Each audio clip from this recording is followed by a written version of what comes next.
Bonjour, bonjour à tout le monde. Bonjour. Voilà, tout à l'heure là, on a fait un petit live. C'était à propos de. Je répondais aux questions que les gens m'ont posées sous Messenger hier par rapport à un projet d'immobilier sur les îles de Manoka. C'est-à-dire un peu comme le projet Sawa Beach qu'avait envisagé à l'époque un ancien délégué du gouvernement de Douala. Je répondais sur comment projet pouvait permettre l'autonomie capitalistique de la communauté Sawa. Et j'ai également expliqué, beaucoup de gens m'ont posé des questions par rapport à la fondation. J'ai expliqué la fondation, j'ai expliqué c'est quoi le projet et comment est-ce que la fondation pouvait permettre à la communauté Sawa de construire elle-même ses filets sociaux, en dehors des filets sociaux que l'État du Cameroun va mettre en place. Bon, une fois que j'ai dit ça, je vais très vite parler de la visite de Paul Biya en France et puis je vais revenir sur les émeutes de San Mélima et, et répondre à la question est-ce que ça affecte la communauté Bamileke? Parce que c'est quand même ça l'objectif de ceux qui dans l'ombre pilotent une telle opération. Bon, à propos de la visite de Paul Biya en France, j'observe que moi qui ai grandi en France, franchement, on est loin de ce que nous, on a vu dans les années 90, quoi. Quand Paul Biya arrivait, il faisait l'unanimité. La communauté camerounaise sortait avec beaucoup de fierté pour aller l'accueillir. On s'est rendu compte que même à Lyon, qui est un bastion où, soi-disant, il a ses supporters, les gens sont sortis le premier jour et après plus rien. Les gens sont restés chez eux, où on vaquait tranquillement à leurs occupations. Paul Biya a eu recours, a été confronté aux Camerounais qui protestaient. Pas seulement la brigade anti-Sardina, hein. Les gilets jaunes, des Français qui ont vécu au Cameroun, des gens venus de partout qui protestaient. Une grande foule. Il a fallu la protection de plusieurs compagnies de CRS, de la police municipale, de la police nationale, pour pouvoir assurer sa sécurité aux alentours de son hôtel. J'observe aussi que les Français, dans la diplomatie, aujourd'hui on a vu que lorsque Georges Weah a été réélu, que la France a pris acte de sa réélection, il a été reçu à l'Élysée devant tout le monde, avec un point de presse conjoint Macron-Weah. Joao Lourenço, le président de l'Angola, réélu, il a reçu à l'Élysée un point de presse conjoint Macron-Joao Lourenço. Qui encore Le premier ministre du Soudan, nommé pour faire un plan de paix, a été reçu à l'Élysée dans un point de presse avec Emmanuel Macron, dans la salle principale des banquets de l'Élysée, en présence de toute la presse internationale. Ce qui s'est passé en France, c'est simplement que la France ne reconnaît pas Paul Biya comme président. Puisqu'on l'a pris, on l'a amené à Lyon, donc hors de Paris. Donc Macron ne voulait visiblement pas d'une photo sur le perron de l'Élysée. Il ne voulait pas d'une interview, d'une image quelconque sur le perron de l'Élysée. On l'a amené à Lyon. On l'a invité dans une conférence internationale en tant que, si vous regardez bien, allez sur le site de l'Élysée ou du ministère des Affaires étrangères. Paul Biya invité en tant que président en exercice de la CEMAC. Et même pas chef d'État du Cameroun. Donc, les Français ont pris leurs précautions au niveau diplomatique pour ne froisser personne. Je pense surtout pour ne pas froisser les États-Unis. Ils l'ont invité comme voilà. Et la rencontre entre Paul Biya et Emmanuel Macron a eu lieu dans une chambre d'hôtel, en catimini. Ça n'a même pas duré 10 minutes. Une petite photo et puis Macron s'est éclipsé, quoi. Il est parti, il est sorti de la chambre d'hôtel, il est parti. Donc, et puis, il n'y a même pas eu un point de presse conjoint, même avec le ministre des Affaires étrangères. Et c'est Paul Biya qui s'est chargé de dire au micro de Canal 2 que oui, il est venu rendre compte à Macron qui a 40 ans, Paul Biya a 90. Donc à son petit-fils. 90 ans, si Paul Biya avait un enfant à 20 ans, qu'il lui avait un enfant à 20 ans, donc il serait grand-père à 40 ans. Donc Macron, en fait, est son arrêt petit-fils, quoi. Donc il est venu lui rendre compte. Et donc, voilà, ça s'est terminé comme ça en queue de poisson. Ça ne nous honore pas beaucoup. Il dit qu'il est venu rendre compte du dialogue. Ça veut dire que ce n'est pas lui qui a pris de son initiative pour tenir le dialogue. Ça veut dire que le dialogue lui a été imposé, forcé dans la main, et qu'il n'a pas eu d'autre alternative. Et que le dialogue s'étant passé, il est venu prendre les instructions sur comment est-ce qu'il va appliquer.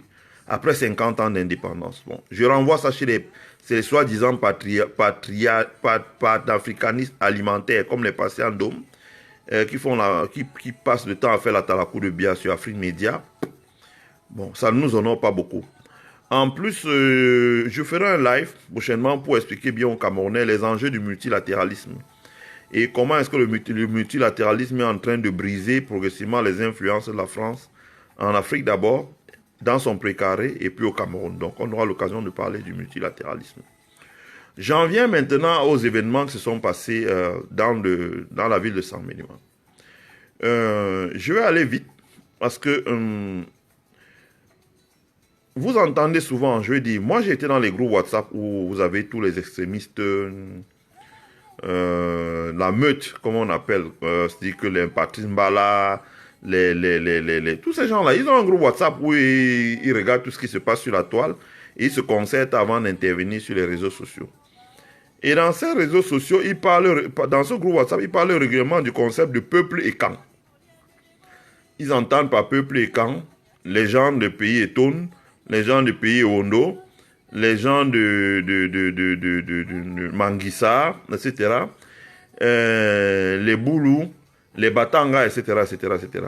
Donc ils disent à peu près c'est la population qui se répand sur le territoire du centre et du sud, et un peu une partie de l'est. Bon. Donc, on se serait attendu logiquement à ce que des événements comme ceux qui se sont passés dans la ville de Saint-Méliman se produisent dans toutes les villes de 3 régions du Cameroun. La région de l'Est, la région du centre et la région du sud. Et je rappelle que ces 3, vous pouvez aller sur Wikipédia, vous regardez à peu près combien de communes comptent ces 3 régions. Ces 3 régions, elles seules comptent à peu près une cinquantaine, une soixantaine de communes. On se rend compte que les actes de pillage et de vandalisme qui ne sont pas le fait, je le dis encore, de la population originaire de Saint-Méliman, mais qui sont le fait de milices. Et je peux vous donner les informations avec plus de précision. Ce sont des milices qui viennent de Centrafrique, qui viennent du nord du Congo et qui viennent du Gabon. Elles viennent de 3 endroits. Ce sont des miliciens. Et moi, ce qui m'a le plus choqué, c'est que les miliciens ont traversé la Centrafrique, le nord du Congo et le Gabon pour venir opérer au Cameroun sous le regard des forces de l'ordre camerounais qui ont assisté sans réagir. Donc, il a fallu cet après-midi qu'il y ait une contre-offensive maintenant des communautés Aoussa, Bamileke et Bamoun qui elles aussi ont pris les armes blanches pour dire bon, à la guerre comme à la guerre, on va saccager tout ce qu'on trouve sur le passage pour que le préfet maintenant dise ah, il y a la loi et la loi dit que vous devez me retrouver pour un conciliabule. Passer le conciliabule, l'armée interviendra pour amener l'ordre. Donc, je n'ai pas besoin d'entrer dans les détails. Vous avez tous les vidéos, vous savez tout ce qui s'est passé. Donc, comme j'ai dit, il faut circonscrire ça. Non pas, ce n'est pas une affaire qui... je ne parlerai pas des bêtis ni des écans, comme ils disent même là. Ni des écans, ni même des bêtis. Ce n'est ni même de la région du Sud.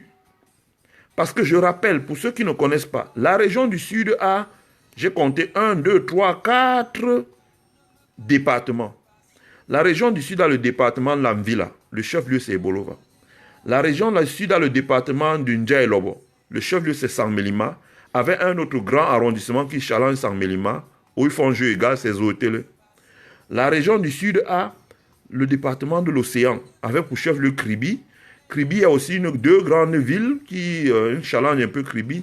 C'est Campo, à côté de la Guinée équatoriale, et c'est Niété, où il y a Lévé-Camp. La région du Sud a également le département de la vallée d'Untem, où on retrouve le chef-lieu Ambam, mais surtout une ville qui a pris de l'ampleur, c'est la ville de Kiossi, avec le développement de l'agriculture et du commerce des produits vivriers, notamment à destination de la Guinée équatoriale. Bon. Je rappelle aussi, en tant qu'économiste, pour que les gens comprennent bien, oui, je reviens sur l'accueil du satrape, je vais revenir sur cela plus tard, ma chérie. La densité de la population, pour que vous compreniez bien, la densité de la population dans la région du Sud est de 22 personnes au kilomètre carré. 22 personnes au kilomètre carré. C'est vous dire que la région du Sud, c'est une région qui n'est pas peuplée. La population de la région du Sud, c'est 500 000 habitants. Toute la région du Sud, hein, c'est 500 000 habitants. Et sur 47 000 km², le Cameroun compte 475 000 km². Ça veut dire que le territoire de la région du Sud, c'est 1/10 du territoire du Cameroun. La population de la région du Sud, dans notre pays, qui a à l'intérieur du Cameroun aujourd'hui pratiquement 30 millions de personnes, la population vivant dans la région du Sud, c'est 1/60. Ça veut dire qu'en opportunité d'affaires, pour un industriel, c'est pas forcément c'est pas un grand marché domestique, si vous voulez. 500 000 personnes. Et je peux vous dire, parce que si je peux encore regarder les chiffres, vous verrez qu'une ville comme Saint-Mélima, c'est pas grand monde, c'est 19 000 personnes seulement. 19 000 personnes. Une ville comme Saint-Mélima, je crois, j'ai regardé les chiffres. C'est à peu près 19 000 Saint-Mélima et machin et tout et tout. Non, je crois le Ndja et Lobo, c'est 19 000 personnes. Donc il n'y a pas grand monde. C'est un espace vide. Or, Saint-Mélima regroupe quand même Saint-Mélima, le département du Ndja et Lobo regroupe Saint-Mélima, Zoétélé, Meyomé Sala, Meyomé Si, Bengbis, Djoum, Ovin. Voilà. Donc, je dis bien Saint-Mélima, Zoétélé, Bengbis, Djoum, Meyomé Sala, Meyomé Si, Ovin. Et tout ça, ça n'a que 19 000 habitants. Donc, c'est pour vous dire que les élites qui ont commandité un tel acte pour attaquer les magasins, soi-disant en disant « nous chassons les Bamileke pour qu'ils rentrent chez eux ». D'abord, comme je l'ai dit, ils n'ont pas été suivis parce qu'il y a dans le département de l'Anvila, avec plusieurs communes, dont la plus grande est Ebolova, il n'y a pas eu de personnes étrangères, ce qu'ils appellent autochtones. Personne n'a été inquiété dans l'Anvila, à Ebolova. Dans l'océan, à Kribi, personne n'a été inquiété. Kribi qui a même quand même la ville maintenant dans la région du sud, qui a tendance à devenir, si je puis dire, la capitale économique, avec son port, avec ses hôtels, avec les investissements que les gens font en bordure de plage, les magasins, les supermarchés. Les populations de Kribi ont très bien compris que, en se mêlant à ce jeu, c'est le meilleur moyen de casser les projets de développement de leur ville qui peut s'appuyer sur un port. Dans la vallée du Ntem, en Bam, qui est le grand centre de négoce des produits agricoles à destination du Gabon et de la Guinée équatoriale, là aussi, les populations n'ont pas suivi une telle émeute qui était préparée pour, voilà, comme on dit, saccager les biens des Bamileke et les demander de rentrer chez eux. Donc, je donne toujours des chiffres. Donc, comme je dis donc, le département du Ndja et Labo, c'est 19 000 personnes. Bon. J'ai pris le temps avant de faire ce live de regarder un tout petit peu ce que les gens, les activistes, les Patrice Mbala, les Obamana, les Onangini, tout ce que tous ces gens-là ont raconté sur la toile, de façon à pouvoir apporter une réponse appropriée. Ma réponse ira sur le terrain économique, j'irai sur le terrain sociologique, hein, ou psychologique, tout ce que vous voulez. Il y a des gens plus armés que ça. Je veux dire une chose. Si les intentions des élites, oui, Oida Freedom, qui dit très bonne démarche de faire le point sur la démographie de cette zone longtemps trafiquée par les sardinats. Il est de même de la population du Grand Nord qui n'est pas plus grand, qui n'est pas. Bon, moi je donne les chiffres, hein. Ça c'est les chiffres que moi je prends ici. Vous allez sur le site de la CIA, CIA.gov, vous allez voir, il y a tous les chiffres sur le Cameroun. Moi c'est là-bas que je prends mes chiffres. Le département du Ndja et Lobo n'a que 19 000 habitants. Il n'y a pas grand monde là-bas. C'est un département vide. Hein. Il n'y a que 19 000 habitants. Et bon, je veux dire, si le but est de faire partie 4 000 personnes, parce que ce serait Bamoun, Bamileke, Aoussa, etc., qu'est-ce qui va rester? 15 000. Vous pensez que si j'installe une usine à Douala pour fabriquer, je ne sais pas moi, des bougies, ma priorité c'est d'aller vendre dans une ville, dans un département à 15 000 habitants, avec peut-être le chef-lieu du département qui a 4 000 habitants? Pas du tout. Je rappelle aux Camerounais que le maire de Chicago, Ram Emmanuel, ancien secrétaire général à la Maison-Blanche, qui a très bien travaillé dans la ville de Chicago, ne s'est pas représenté parce que tous les sondages donnaient perdants. Pour une seule raison, ses adversaires politiques l'ont attaqué en disant que les statistiques démontraient que la population quittait Chicago pour aller dans les autres départements. Parce que les gens se plaignaient du coût du logement, les gens se plaignaient du coût de la vie, les gens disaient que les salaires n'avaient pas monté, qu'il y avait trop d'impôts. La ville de Chicago perdait à peu près 1,8% de sa population. Non, je pense qu'il pas de 2,8% de sa population par an. Et sur les 4 ans de mandat de Rahm Emanuel, ça a donné à peu près 12%. Donc, il a subi des attaques les plus possibles. Donc, on lui a dit non. Quand une ville perd 12% de la population, c'est qu'il y a un mal-vivre, il y a un mal-être. Donc, vous comprenez que dans un département qui a 19 000 habitants, lorsque vous voulez mettre dehors 4 000 habitants, c'est vous tuer. Deuxièmement, lorsque vous voulez mettre hors de votre département les gens qui font le commerce, ça veut dire qui créent la richesse, qui construisent des boutiques, qui les ouvrent, qui les approvisionnent en marchandises, qui les font tourner, qui réinvestissent l'épargne sur le plan local pour que ça se développe, qui payent des impôts à la commune, à la collectivité locale, qu'est la mairie, qui payent des impôts, qui donnent les chocochés les fonctionnaires, etc., etc., qui entretiennent même les petites.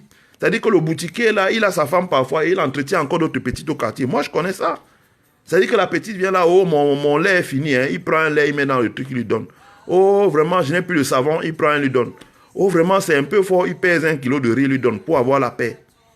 Lorsque vous les mettez dehors, vous remplacez ça par quoi? En termes d'emploi, en termes de revenus pour ces jeunes.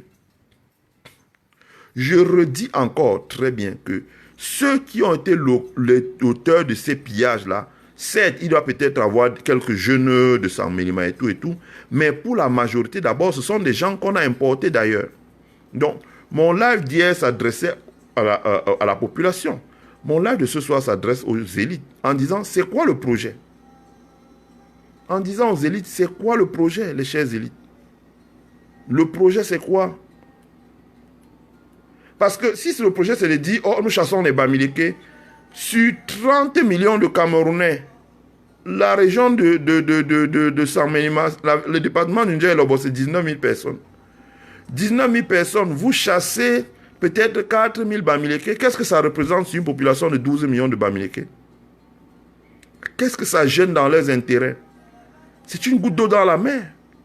En revanche, quand vous faites partie 4 000 commerçants, boulangers, responsables, propriétaires de stations de service, etc., transporteurs, etc., vous les remplacez comment? Et si vous ne les remplacez pas, ça veut dire que l'activité économique tourne au ralenti, il n'y a pas de revenus, d'impôts de payer. Vous remplacez ça comment? C'est une décision suicidaire. Ensuite, quand vous dites, oh bon, on va chasser les Bamileke du sud, d'abord, je dis encore que ni dans l'Anvila, ni dans l'océan, ni dans la vallée d'une Thème, les gens n'ont suivi ce mot d'ordre. Les gens sont restés chez eux. Les commerces des populations, des jeunes, des commerçants Bamileke, leurs entreprises de transport ont continué à fonctionner normalement. Cette activité a été localisée exclusivement à San Menima. Ça veut dire que les élites de la vallée d'une Thème, que les élites, sûrement à cause de l'emprisonnement d'Ondondon, ça veut dire que les élites de l'océan n'ont pas suivi le mouvement. Ça veut dire que les élites de l'Anvila n'ont pas suivi le mouvement. Et ce sont des solidarisés. Et ça veut même dire que dans le Ndjé-Lobo, les élites de Zoétélé, qui sont quand même une grande commune du Ndjé-Lobo, n'ont pas suivi le mouvement. Ça veut dire qu'à Djoum, les élites n'ont pas suivi le mouvement. C'est un mouvement qui a été localisé exclusivement à San Menima. Donc c'est un aveu d'échec. C'est un aveu d'échec. Vous savez, je voudrais dire une chose. Je ne voudrais pas, ça ce n'est pas un live de Bamileke, mais je voudrais dire une vérité quand même. C'est les chiffres qui parlent. Les Bamileke ont des intérêts aujourd'hui dans le monde entier. Les Bamileke ont des intérêts partout dans le Cameroun. Les Bamileke ont des intérêts partout dans le Cameroun. Partout où vous allez dans le Cameroun, vous trouvez des Bamileke avec des entreprises, des commerces, des stations-service, des petites industries, etc. Partout où vous allez dans la CEMAC, que ce soit au Tchad, en Centrafrique, en Guinée équatoriale, à Sao Tomé, au Gabon, au Congo, Brazzaville, vous trouvez des Bamileke. Partout où vous allez dans la CEAC, ça veut dire les États que je viens de citer là, plus l'Angola et la RDC, vous trouvez des Bamileke. Vous allez chez le géant voisin nigérian à côté, vous trouvez des Bamileke dans les affaires. Vous allez dans les pays de la CEDEAO, du Sénégal, en Côte d'Ivoire, en Guinée, au Burkina Faso, etc. Vous trouvez des Bamileke. Vous allez partout en Afrique, au Maroc, en Algérie, en Tunisie, en Libye, en Afrique du Sud, en Tanzanie, au Kenya, en Éthiopie, vous trouvez des Bamileke. Moi, je me rappelle ici, je suis allé à un salon dont je ne vais pas donner plus de détails. J'ai vu, c'était les Éthiopiens qui disaient, oui, voilà, si les gens veulent venir investir chez eux dans l'agriculture, ils font des aménagements de terres pour que les gens qui veulent venir créer des sociétés civiles pour acquérir les terres, enfin, pas des bails amphithéotiques de 30 ans et développer l'agriculture. Ça dépend de ce que tu veux. Si tu veux faire, par exemple, l'arboriculture ou de l'épalmeraie, des choses comme ça, ils te donnaient 50 ans et plus. Le directeur de l'office en charge de cela, c'était un Bamileke. Moi, j'ai vu ça là-bas. C'était un Bamileke. Donc, l'argument qui consiste à dire, ah, vraiment, on a chassé les Bamileke à Saint-Minima, comme on a entendu dans un voice, un machin, ils doivent rentrer chez eux. Mais de où, de quoi vous parlez? Comment vous ferez donc pour chasser les Bamileke qui vivent à l'extrême nord, qui vivent au nord, qui vivent à la Damawa? Moi, je parle là aux élites de Saint-Minima. Comment vont-ils faire pour chasser les Bamileke qui vivent à l'extrême nord? Comment vont-ils faire pour chasser les Bamileke qui vivent au nord, qui vivent dans la Damawa, qui vivent dans la région de l'Est, qui vivent dans celle du centre, du littoral, du nord-ouest, du sud-ouest? Comment vont-ils faire pour chasser les Bamileke qui ont des intérêts très nombreux au Nigeria où il n'y a pas 19 000 habitants, mais 200 millions d'habitants? Comment feront-ils pour chasser les Bamileke qui vivent dans les autres pays, la CEMAC, qui vivent dans les pays comme la RDC à 100 millions d'habitants? Comment feront-vous pour chasser les Bamileke qui ont des sociétés d'investissement en capital, des hôtels, des banques, des compagnies de télécom en Afrique du Sud, au Kenya, les Bamileke qui investissent dans l'hôtellerie, les Bamileke qui investissent en Côte d'Ivoire, les Bamileke qui investissent au Sénégal, dans les microfinances, dans les sociétés de négoce de phosphate? Comment feront-ils pour chasser les Bamileke qui investissent au Maroc, dans des compagnies de taxis? Comment feront-ils pour chasser les Bamileke qui investissent en Égypte, dans l'énergie? Et il y en a, hein? Je vous jure qu'il y en a qui investissent en Éthiopie dans l'agriculture mécanisée.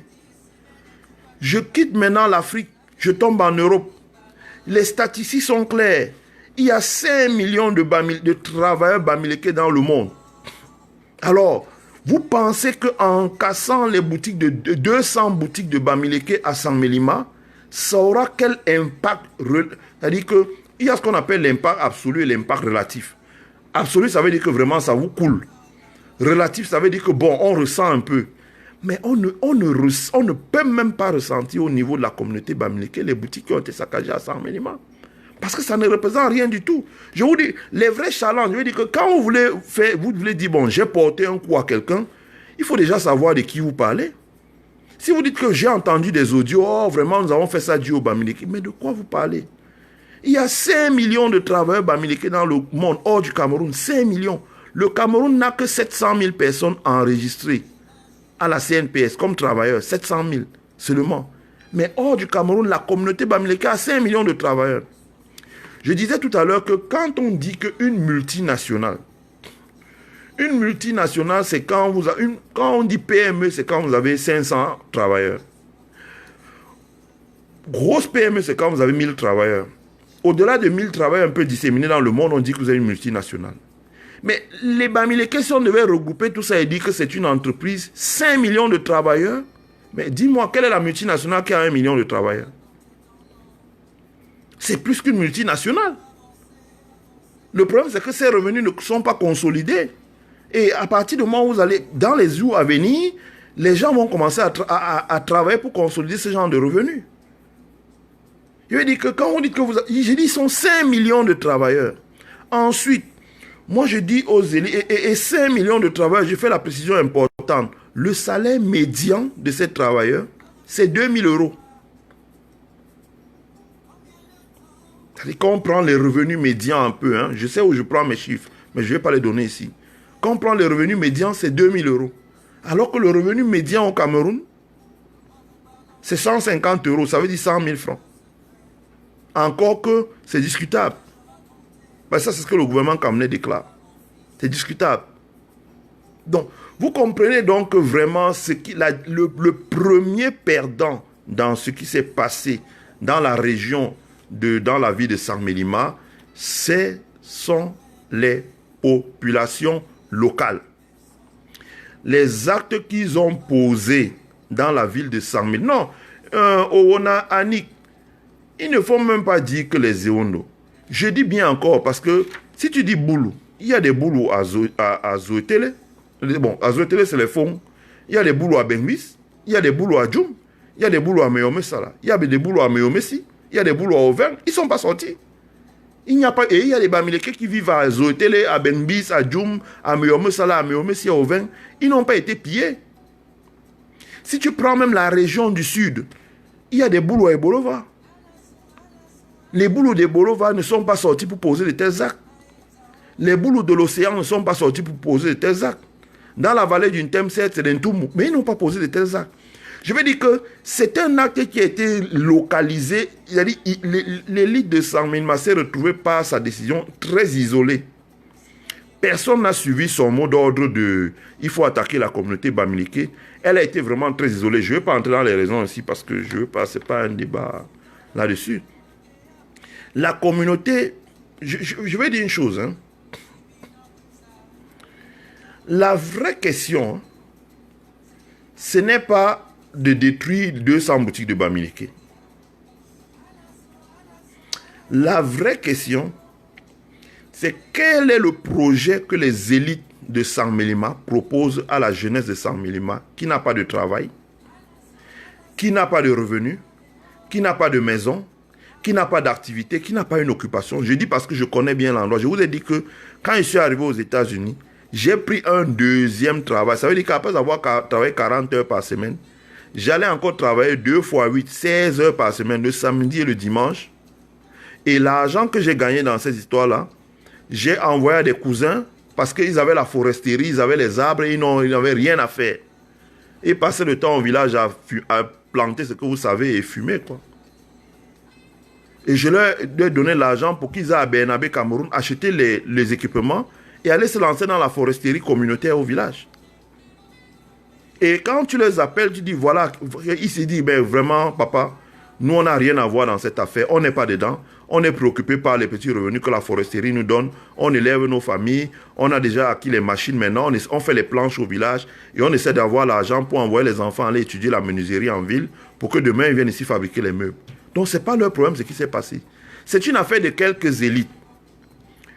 Premièrement, dans l'arène politique, à chaque fois en politique que vous utilisez la violence à terme se retourne contre vous. Parce que la violence est l'expression du fait que vous êtes faible au plan politique, vous n'avez pas d'argument politique. Ça, la personne qui a bien expliqué ça au RDPC, c'est le professeur Baïbek. Le professeur Jean Baïbek a dit, écoutez, vous avez un adversaire politique en face de lui. L'adversaire politique qui est en face de vous arrive avec des idées. Il arrive avec un programme. Il arrive avec sa capacité de mobiliser, à lever des unités, à implanter un parti politique, à construire une machine de guerre électorale. En face de lui, vous répondez par le dénigrement, par la violence. Or, lui, c'est un éminent juriste. Il connaît comment contrôler ses actes et à chaque acte qu'il pose, il ne commet pas d'erreur. Et quand bien même vous le tenez devant les tribunaux, il connaît très bien les ficelles de devant les tribunaux, il connaît très bien le droit, dont à chaque fois il va s'en sortir. Donc, ce que vous avez à faire, ce n'est sûrement pas de l'attaquer, parce qu'à chaque fois que vous l'attaquez, il monte. Donc, il faut trouver une autre stratégie. La même chose à Sangmélima. Il veut dire, une fois que vous avez détruit les boutiques, qu'est-ce que vous faites pour donner du travail à ces jeunes? Une fois que, bon, ok, supposons que ce sont les jeunes de Sangmélima qui ont utilisé les machettes, les haches pour aller casser les boutiques des gens. Et après, est-ce que ça leur donne du travail? Si vous voulez pour bien comprendre ça, mon benchmark, c'est Robert Mugabe et Nelson Mandela. Comme je l'ai dit souvent dans certains lives ici, le provost était le ministre délégué à la justice lorsque les Sud-Africains blancs engageaient les négociations avec Nelson Mandela en prison pour sa sortie de prison. J'ai souvent plaisir de rencontrer ce vieil homme quand je vais faire mon sport et j'ai un plaisir énorme à échanger avec lui. Il vous explique que Mandela avait raison parce que Mandela avait très bien compris que en 25 ans de lutte, en 20 ans de lutte et plus, quand ils ont commencé à négocier avec lui 7 ans avant sa libération, donc 20 ans après qu'il avait fait la prison, il avait une population noire qui n'avait pas été à l'école, qui n'avait rien du tout. Et Mandela avait beaucoup lu en prison. Mandela avait compris l'histoire des Noirs aux États-Unis. C'est pour ça que quand les gens m'ont dit, ouais, Obama est arrivé au pouvoir, qu'est-ce qu'il a fait pour les Noirs? Obama est arrivé au pouvoir, il a mis beaucoup d'argent pour que les Noirs retournent à l'école. Parce que l'histoire aux États-Unis dit que lorsqu'on avait donné la liberté aux Noirs, les Noirs ne savaient ni lire ni écrire. On leur a donné la liberté, et on leur a donné des terres, on leur a donné l'argent. Or, il se trouve que pendant que les Blancs utilisaient les Noirs, qu'est-ce qu'ils faisaient? Je prends un exemple simple. Vous avez une plantation à Douala. Vous prenez les gens en Banga pour venir labourer. Les gens de Banga labourent la plantation de 1000 hectares. Après, ils retournent en Banga. Donc, ils ne voient pas ce qu'on va planter sur la plantation. Vous prenez d'autres à aider à qui viennent, ils sèment. Donc, ils ne connaissent pas comment on laboure. Mais ils savent seulement s'aimer. Ils s'aiment pas. Vous prenez d'autres à Boya qui viennent arroser, etc., jusqu'à ça pousse. Et au moment de récolter, vous allez prendre d'autres à Bafoussam qui viennent récolter. Résultat des courses, les Noirs ne savaient pas tout le processus de labourage, sémage, entretien, récolte, stockage. Donc, quand l'esclavage est terminé, on a donné l'indépendance aux Noirs, on a donné la possibilité aux Noirs maintenant d'avoir des terres, on leur a donné de l'argent. Ils ne connaissaient pas comment travailler ces terres. Qu'est-ce qu'ils ont fait? Ils ont revendu ces terres et ils sont retournés être esclaves chez travailler contre la nourriture chez leurs maîtres blancs. Donc Mandela qui ayant appris ça a compris que voilà, si j'ai une indépendance avec des gens qui ne savent ni lire ni écrire, ben, c'est une fausse libération. Je suis cuit. Donc quand il est sorti, sa priorité, c'était de former les Noirs dans l'éducation, la formation professionnelle, l'apprentissage, pour qu'ils aient ce qu'on appelle en anglais des skills, des aptitudes, pour pouvoir créer ce qu'il a appelé le Black Power. Bon, malheureusement, ses héritiers n'ont pas beaucoup suivi ça. Celui qui n'avait rien compris dans cette affaire, c'était Robert Mugabe. Robert Mugabe, quand il est sorti, il a joué sur le populisme. Ça veut dire qu'il a fait quoi? Robert Mugabe a décidé que voilà, au Zimbabwe, on allait expulser les Blancs des fermes. C'est bien. Bon, tout le monde en Afrique a applaudi. On a dit le courage de Mugabe, c'est un vrai panafricaniste. Sauf que, une fois que tu as expulsé les Blancs des fermes, tu les remplaces par qui et par quoi? Quand je dis par qui, tu les remplaces par qui peuvent être des travailleurs. Tu ne prends pas quelqu'un qui a passé la journée à dormir qui dort tous les jours, du matin jusqu'au soir. Il se réveille à 17h, il mange un peu et puis il dort encore. Tu le mets dans une ferme où le Blanc commence le travail à 4h du matin et finit à minuit. Ça peut marcher. Donc quand Mugabe a arraché les terres aux Blancs, il a donné aux Noirs, ben ça n'a pas suivi. Parce que les Noirs n'étaient pas en jambes, ils n'étaient pas... C'est comme si vous prenez un joueur de football qui fait 2 ans sans jouer au football. Vous ne pouvez pas le remettre sur le terrain pour qu'il joue la Champions League. Prenez un joueur qui joue au Real Madrid, il arrête de jouer pendant 2 ans. Envoyez-le à Chelsea, il ne peut pas jouer la Champions League. C'est ce qui s'est passé. C'est ce qui s'est passé. Donc, on a donné les terres aux Noirs au Zimbabwe et ils n'ont pas pu suivre parce qu'ils n'étaient pas préparés à manager les terres. Ils ne savaient pas comment. On ne les avait pas donné les formations adéquates. Résultat des cours, ça a tourné au désastre. La production agricole du Zimbabwe, dans le tabac, dans les céréales, dans les légumes, les fruits, ça s'est effondré. C'est un peu la même chose dans la ville de Saint-Mélima. Si vous chassez les Bamileke, parce que pour être commerçant, il faut avoir le capital. Il faut savoir où s'approvisionner en marchandises. Il faut pouvoir avoir les meilleures conditions, la confiance. Parce que quand vous allez, un type qui sort de Saint-Mélima pour venir faire des achats à Yaoundé, quand il va voir son frère qui est grossiste au marché central, il dit, dis donc, on attache ces marchandises, on dit ça fait 3 millions de francs.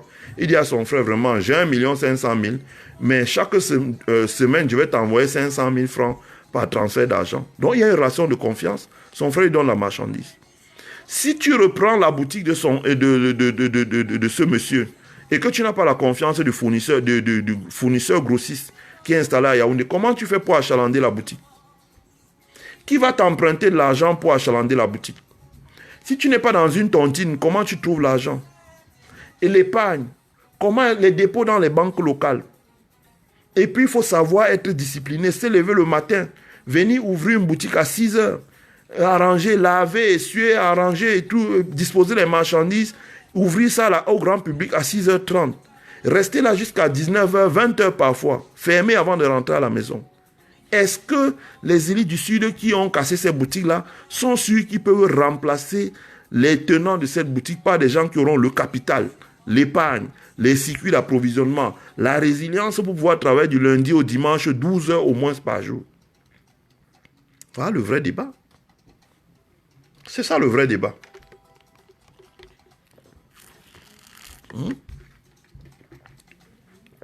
Parce qu'une fois on a joué avec l'émotion de la population, une fois l'émotion de la population est passée, on retombe sur ses pieds. On retombe sur ses pieds.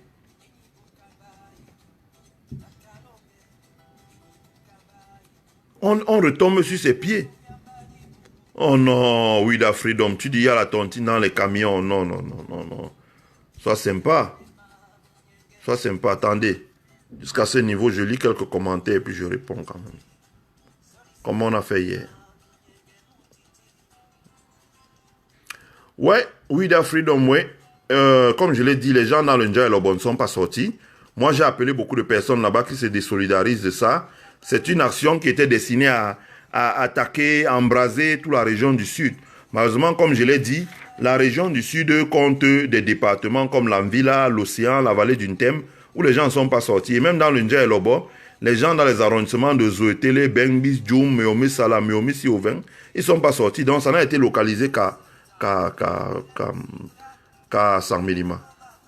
Bon. Bon, le Gabon, ouais. Oui. Les gens qui ont fait ça sont venus du Gabon, de la Guinée et du Congo. De la RCA et du Congo. Bon, oui, Freedom dit, très bonne démarche de faire le point sur la démographie. Oui, c'est déjà fait. Oui, la Freedom dit, ils ont sûrement choisi le suicide. Ben, pas la population. Les élites du coin, c'est un suicide quand même. C'est un suicide et c'est important de le dire. D'ailleurs, tu soulèves un point qui est important de le dire. Pourquoi c'est un suicide? C'est un suicide parce que, comme je l'ai dit tout à l'heure, hier, le Cameroun va vers la décentralisation. Le Cameroun va vers un changement de paradigme. Quand on dit décentralisation ou fédéralisme, appelez ça comme vous voulez, ça veut dire la fin de la centralisation. C'est d'abord ça le principe. Que ce soit la décentralisation poussée, ou le fédéralisme, ou le régionalisme, c'est d'abord la fin de la centralisation. Ça veut dire que quoi? Qu'il y aura un transfert des compétences et des crédits de l'État central désormais vers les collectivités locales. Ça veut dire que lorsque les Camerounais auront payé 6 000 milliards d'impôts désormais dans les caisses du gouvernement camerounais, le gouvernement camerounais va retenir peut-être 40% à Yaoundé, ce qui va faire à peu près 2 500 milliards, et sera obligé de transférer 3 500 milliards vers les collectivités locales. Bon, quand vous voyez que 3 500 milliards vont échapper des mains des hauts fonctionnaires et des ministres à Yaoundé, c'est un cimetière pour eux. Ça veut dire qu'un certain nombre de marchés que les gens s'asseyaient à Yaoundé, ils gagnaient, il va falloir aller les gagner à Bafoussam, il va falloir aller les gagner à Bouddha, il va falloir aller les gagner à Tchang, il va falloir aller les gagner à Fumban, il va falloir aller les gagner à Fumbot, il va falloir aller les gagner à Bafang, à Bana, à Baham, à Banjoun. Parce que ce n'est plus le ministre qui signera à Yaoundé. Le ministre va transférer les crédits au maire de Banganté, qui lui va élaborer les besoins et puis va lancer le marché. Que direz-vous à ce moment? Et j'ai été ahuri que le Ndja et Lobos, il est énormément sous-peuplé. La densité démographique de la région du Sud, c'est 22 personnes au kilomètre carré. C'est extrêmement faible. Ça veut même dire que c'est une région qui a besoin d'être peuplée. Elle a besoin d'accueillir du monde. Elle n'a pas la masse critique qui peut la rendre attractive aux yeux des investisseurs. Peut-être pour installer une usine. Parce que la personne va regarder, est-ce qu'il y a assez de monde pour pouvoir travailler? Est-ce qu'il y a assez de monde pour pouvoir consommer? Est-ce qu'il y a assez de monde pour pouvoir acheter? Elle n'a pas la masse critique. Donc ce n'est pas cette région-là qui devait se livrer à de telles activités. En plus, je dis bien, dans un contexte où on va mettre fin à la centralisation, c'est bien lui-même qui l'a dit, qu'il est venu donner le compte rendu à Macron. Donc, comme il est l'élève de la France, il est venu consulter le maître. Et le maître lui a sans doute dit, bon, va dans ton pays et mets en route la décentralisation poussée. Nous allons peut-être envoyer des experts pour t'aider à accélérer ça. Mais une fois qu'on va commencer à déplacer les crédits vers les villes, les crédits vers les régions, ce qui va se passer, c'est que les maires des autres régions auront les coudées franches pour commencer à travailler, pour commencer à électrifier, pour commencer à construire des châteaux d'eau, pour commencer à construire des ponts, pour commencer à construire des marchés modernes, des centres commerciaux, bitumer des routes, mettre l'éclairage public, construire des IUT, commencer à sortir, développer des partenariats publics-privés, des PPP. Ça veut dire que chez moi à Bouddha, où il y a énormément d'agriculture, mais il n'y a pas la chaîne de froid, et on paie pratiquement 60% de ce qu'on produit, le maire peut dire, voilà, je veux 10 milliards de francs, ma mairie reçoit comme dotation pour pouvoir fonctionner. 10 milliards, lève 2 milliards d'impôts, j'ai 12 milliards par an. Il peut lancer un prêt, par exemple, dans des organismes publics comme l'Agence française de développement, lever 3 milliards de francs, se mettre en partenariat, ou 2 milliards, se mettre en partenariat avec des investisseurs étrangers, 3 milliards, et lever 10 milliards et construire un grand marché avec la chaîne de froid, les parkings, etc. Tout un marché de gros. Et la production agricole sera stockée. À partir de ce moment, qui peut me dire que le commerçant boulot qui est à Kiossi et qui doit s'approvisionner en avocat, en choux, en carottes, en haricots verts, en plantains, en pommes de terre à Bouddha pour aller vendre en Guinée équatoriale aimerait qu'on sache qu'il était dans l'hostilité ou la xénophobie à l'encontre des Bamileke qui devaient quitter San Minima. C'est dans ce sens que oui, je pense que c'est une action qui est suicidaire et il faut le dire. Et là encore, je martèle. Et moi, si c'est mon intérêt pour moi de faire les lives, c'est que il faut dissocier. Les populations locales n'ont rien à voir. En même temps, vous comprenez, compte tenu du contexte, elles ne peuvent pas sortir pour dire, ah voilà, vraiment, elles ne peuvent pas. C'est une affaire d'élite. Elles ne peuvent pas. Donc, il faut le dire. Je pense que vous avez peut-être regardé ce que le live de la Twin, la comtesse de Monte Cristo, ce qu'elle a dit. Il faut regarder son mur. Voilà. C'est une opération qui est suicidaire. Donc, comme j'ai dit, la vie de San Minima est perdante. Parce que la vie de San Minima va perdre la population. La vie de San Minima va perdre l'épargne. Parce que si vous dites que rentrez chez vous, mais les gens vont aussi retirer l'argent qu'ils ont dans les banques et dans les microfinances qui sont à 100 000 pour partir.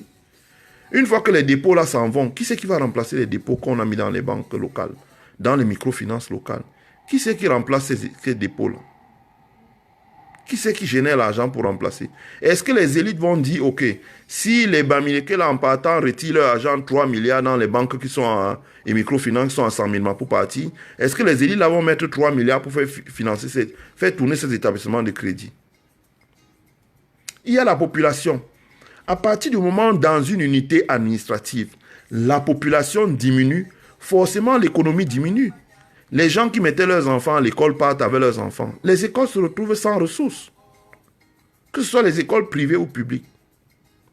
Les gens qui avaient des commerces, ils ne vont plus à Yaoundé faire des achats pour approvisionner les marchandises. Les gens qui faisaient le transport, ils ne consomment plus le carburant. Les gens qui payaient l'impôt local, la patente, l'impôt libératoire, etc. Une fois qu'ils sont partis, qui c'est qui paye encore? Comment on fait fonctionner les bâtiments publics là-bas? Comment on fait fonctionner l'administration locale? La vie même, la vie dans les bars, dans les hôtels, dans les restaurants, dans les tournes d'eau, la vie même s'en trouve affectée.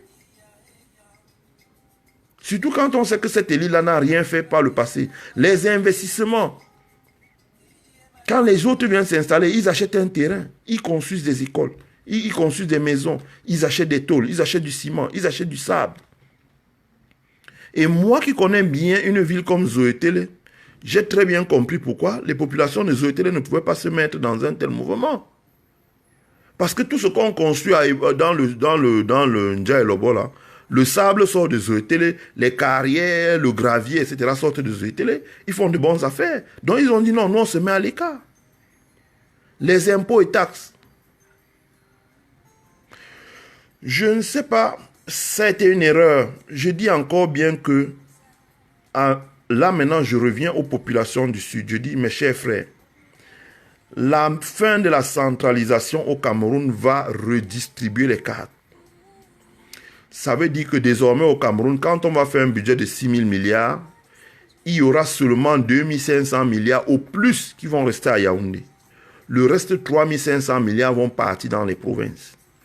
Deuxièmement, les gens qui vont gérer les crédits, ce seront les gens élus et non plus nommés. Ça veut dire que ceux qui vont vouloir gérer les crédits demain doivent mouiller leur chemise pour aller à la quête du suffrage universel et non plus appartenir à un réseau pour espérer être nommé. Non. Ça veut dire que les initiatives vont se créer partout. Ça veut dire que vous allez vous lever le lendemain matin, vous êtes un entrepreneur de construction. Ce n'est plus dans les ministères à Yaoundé qu'il va falloir aller chercher un marché. Il faudra se déplacer pour aller chercher les marchés dans les collectivités locales. Que ce soit pour livrer des fournitures, que ce soit pour gagner un marché de construction, que ce soit pour gagner un marché d'équipement, que ce soit pour gagner un marché de terrassement. Il faudra aller dans les collectivités locales. C'est le cas ici en Occident. Ça veut dire aussi que quand les maires dans les collectivités qui auront bien géré leur collectivité locale, il y aura la concurrence dans les collectivités, vont faire émerger les opportunités dans leur collectivité locale, que ce soit une mairie, que ce soit un département. Les autres gens vont avoir envie de venir là-bas. Bon, si vous avez une étiquette collée là sur le visage, vous dites, bon voilà, ici là, nous, on ne veut pas de Bamileke et de Bamoun et d'anglophones et d'Aoussa chez nous. Comment ferez-vous si demain, 10 industries employant chacun 1000 personnes s'installent dans la région de l'extrême nord, alors que les gens de l'extrême nord vous reconnaissent comme ceux qui les ont chassés et vandalisés de chez eux? Est-ce que vous viendrez travailler là-bas? Je trouve que c'est très dangereux. C'est pour ça que depuis hier, j'ai dit, les gens devaient regarder ce qui s'est passé en République démocratique du Congo, où, dans l'Équateur, qui était la région d'origine de Mobutu, les gens avaient l'habitude de vandaliser les gens du Kasaï, parce que Tshisekedi s'opposait à Mobutu, ou vandaliser les gens du Katanga, parce que bon, les Katangais étaient des frondeurs vis-à-vis de Mobutu. Et ça a donné un résultat amer. Ça a donné un résultat amer dans la mesure où, une fois Mobutu parti, les gens du Équateur ont du mal à s'insérer dans le tissu économique parce que malheureusement, les gens ont reporté toute la colère et la frustration que Mobutu a créée sur les pauvres populations qui n'avaient rien à voir. Donc, il est très important pour les populations de la région du Sud de se désolidariser de ce qui se passe. Parce que comme je l'ai dit, si le but est de dire nous avons chassé les Bamileke, je dis ça c'est un coup d'épée dans l'eau. Vous avez combien de milliers de Bamileke qui sont médecins en Allemagne, ingénieurs en Allemagne, aux États-Unis, en Chine, en Australie, au Brésil, en Corée du Sud. Il y en a partout. Puis, posez la question aux Betty Boulou, qui sont avocats, médecins en France, qui ont des instituts d'esthétique, de beauté, etc. Qui sont leurs clients, si ce ne sont pas les Bamileke? Et ce sont bien l'argent qu'ils gagnent parce qu'ils sont avocats, ils défendent les Bamileke, parce qu'ils sont notaires, ils gèrent les achats de biens des Bamileke ou d'hypothèques, parce qu'ils sont un institut d'esthétique, ils font des soins sur les Bamileke. C'est cet argent qu'ils envoient pour s'occuper de leur famille au pays. Donc je veux dire que si on veut voir une logique économique derrière l'acte qui a été posé à Saint-Milima, c'est purement émotif. Ça veut dire qu'on a laissé parler les sentiments de haine, on a laissé parler les sentiments de jalousie, on n'a pas contrôlé ses émotions. Et ça a produit une décision qui à terme peut être fatale. Voilà, je ne vais pas plus loin. Ça, c'était un live pour inviter les gens à se reprendre. Parce que je dis bien que vous allez voir, franchement,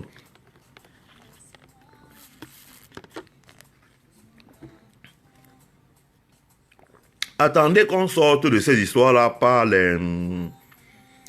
qu'on mette en place, qu'on a jusqu'au processus de fédéralisme ou quoi que vous voulez, et que ça commence à se mettre en place et qu'on commence à transférer les crédits aux collectivités locales pour qu'elles puissent commencer à travailler. Vous allez voir sur une décennie ce qui va se passer au Cameroun. Je vous dis que le jour où on aura mis ça en place et que les autres maires vont commencer à créer les initiatives locales dans leur commune, les premiers perdants seront les villes de Douala et Yaoundé. Parce qu'elles vont commencer à perdre la population. Les gens vont quitter pour aller s'installer ailleurs. Dans le Mungo, par exemple. Dans le Nkam. Dans la Sanaga maritime. Je ne sais pas si vous regardez ce qui est en train de se passer dans le golfe de Guinée. Vous avez désormais le port de Calabar.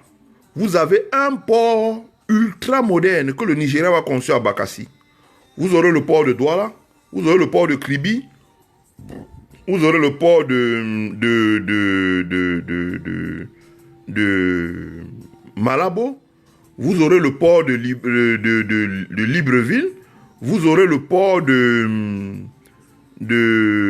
au Congo, là, comment ils ont appelé ça? Le port de Brazzaville.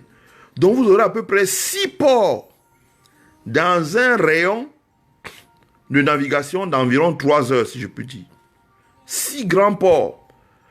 J'ai regardé les documents, on dit qu'on ne retrouve ça que dans un pays comme la Chine, quoi, où vous avez les ports de Xiamen, Shenzhen, etc., etc., etc. Donc, ça veut dire qu'il y aura une concurrence effroyable sur la façade maritime, d'abord.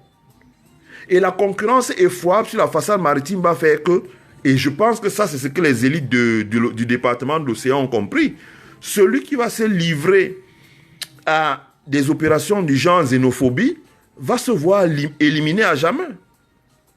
Et cette concurrence effroyable va donner des ouvertures. Parce que une fois que le Nigeria va finaliser son port à Bakassi, alors que la région du nord-ouest et du sud-ouest est déjà reliée au Nigeria, par voie routière, mais ça va être terrible.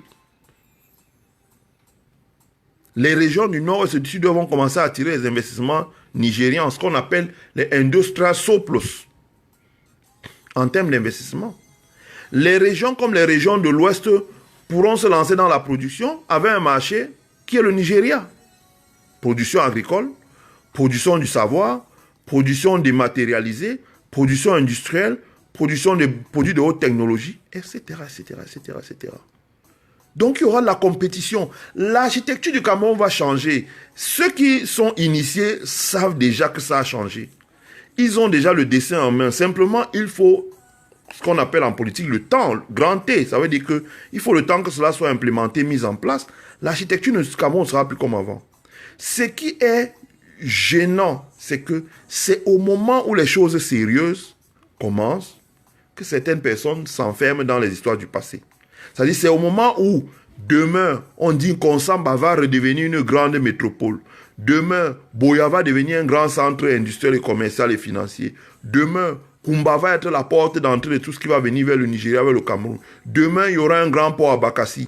Demain, il y aura certainement le yard pétrolier de Limbe qui va s'installer à Tiko. Demain, il y aura certainement un hub terrestre logistique au niveau des DEA pour la logistique en Afrique centrale, le supply chain. Demain, il y aura la production massive d'énergie électrique dans les chaînes montagneuses de l'Ouest et dans les lacs et barrages et cours d'eau du Nord-Ouest. Et etc., etc. Demain, l'ouverture du nord et du sud-ouest sur la façade maritime va lui donner un avantage compétitif qu'il va adosser au Nigeria. C'est à ce moment que vous choisissez de dire que les Anglo-Bami vont chez eux, alors que vous n'êtes que 19 000. J'ai peur que ceux qui ont posé des actes comme ça puissent condamner l'avenir de leurs enfants. D'abord, comme je l'ai dit, ça n'affecte pas les Bamileke. J'ai dit, les Bamileke, c'est 5 millions de travailleurs à l'étranger. C'est plus qu'une multinationale. Les grandes multinationales aujourd'hui ont 200 000 employés. Bamileke, donc, c'est 30 fois l'effectif de la plus grande, 30 fois l'effectif de la plus grande multinationale en termes de salariés. Pourquoi vous pouvez avoir l'idée de vous attaquer à des gens comme ça? Je dis, si c'était même moi, je ne le ferais pas. Donc, je faisais un live pour dire que vraiment, il faudrait que les esprits se calment. Les gens qui ont posé ces actes-là, il faudrait que les esprits se calment. J'ai constaté qu'après que la police a observé ça de manière bizarre, genre, ils ont repris les choses en main en appelant au dialogue. J'ai reçu le communiqué qui a été signé du préfet d'India et Lobor, qui a convoqué les gens à un dialogue. Mais je me demande pourquoi il a mis autant de temps pour convoquer les gens au dialogue, alors que c'est quelque chose qu'il aurait dû faire dès le premier jour. Voilà, donc on espère que ça va se calmer, mais je dis encore que si c'était une stratégie politique, c'est une stratégie a priori perdante. Parce que demain, une fois qu'il y aura les transferts de compétences, de budget et de crédit aux collectivités locales pour que les maires puissent commencer vraiment à travailler et développer les opportunités au plan local, les opportunités vont se créer partout. Dans une ville comme Bouddha, demain, on peut créer un centre, un hub technologique pour que les gens puissent venir installer des startups pour travailler avec la connexion, produire des logiciels qui vendent aux États-Unis. Dans une ville comme Kumba, on peut, ou bien Limbe, on peut installer un endroit où on va tourner des films et vendre avec peut-être en copiant ce qui se fait au Nigeria et exporter ces films-là, par exemple, vendre sur des plateformes YouTube, comme font les Nigérians. Des plateformes comme Netflix, Hulu, etc., etc., etc. Donc, il y a énormément de choses. Je trouve stupide que c'est au moment où les vraies choses commencent dans notre pays, que certaines personnes se livrent ou les populations qu'on a manipulées. Donc, le live, ce que je fais, c'est aussi pour parler aux populations en disant, mes chers frères, ne vous laissez pas manipuler. Parce que le multilatéralisme, comme j'ai dit hier, a tordu le cou un peu à la France-Afrique, qui est obligée de mourir de sa propre mort. Et elle est déjà morte en CEDEAO, elle est en train de mourir en CEMAC. Elle est déjà morte en CEAC dans les Grands Lacs, elle est en train de mourir en CEMAC. Deuxièmement, il y a des mutations avec l'impact de la diaspora. Quand vous avez 6 millions de personnes qui travaillent à l'étranger et qui ont des revenus qui sont égaux à 10 fois le PIB du pays, et qu'on les a marginalisés pendant longtemps, et que même maintenant, aujourd'hui en France, on dit non, tu n'as pas d'argent, mais il faut les intégrer, non, parce qu'ils ont les capitaux. Mais les choses vont changer dans notre pays. L'argent va arriver. Et qu'est-ce que vous allez faire? Donc, que les gens se ressaisissent. Moi, mon live, il est terminé là. It's time to go sleep. Je vais faire 2 lives. Demain soir, je ferai un case study sur l'affaire Cofines. On va parler un peu d'économie, de comptabilité, de finances. Sur l'affaire Cofines, le live, ce sera, pouvait-on sauver Cofines? Moi, la réponse est oui. Je vais vous démontrer comment on aurait pu sauver Cofines si, par exemple, Cofines se retrouvait aux États-Unis. Et ce sera pour montrer aussi comment est-ce que l'État du Cameroun doit prendre des dispositions adéquates pour pouvoir préserver le business des microfinances, des établissements de crédit, de manière à rassurer les épargnants qui déposent leur argent dans les établissements de microfinance. Le deuxième live sera peut-être samedi, de la même manière, mais peut-être un peu plus formel, si l'actualité n'est pas trop bousculée. Ce sera sur le marché de l'immobilier au Cameroun. Voilà. Donc, on fera les 2 lives et puis on expliquera un certain nombre de choses. Voilà. Je vous remercie beaucoup. Je vous souhaite à tous et à toutes une bonne journée. Pour ceux qui sont dans d'autres fuseaux horaires, pour ceux qui sont dans mon fuseau horaire, je vous souhaite à toutes et à toutes une bonne nuit. Je suis surpris là qu'on est à presque 120 personnes. Mais c'est beaucoup. C'est mieux que ce que fait Jean-Florian Diana. Et bah, écoutez, à tous et à toutes, je vous dis merci. Ah, des questions?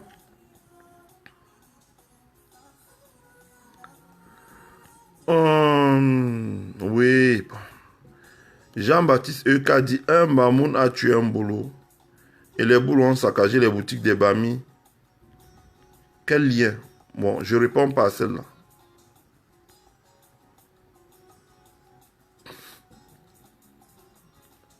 Je ne réponds pas à celle-là. J'ai déjà répondu à ça hier. J'ai dit que ce n'est pas une affaire de meurtre.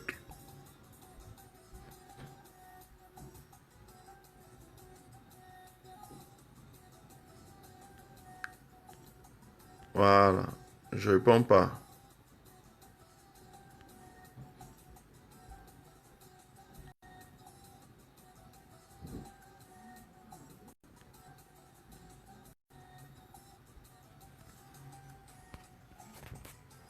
Prince de mon père. Oui. Oui, prince de mon père. Bonjour Florence Nomo. Bonjour Florence Nomo. Bonjour maître.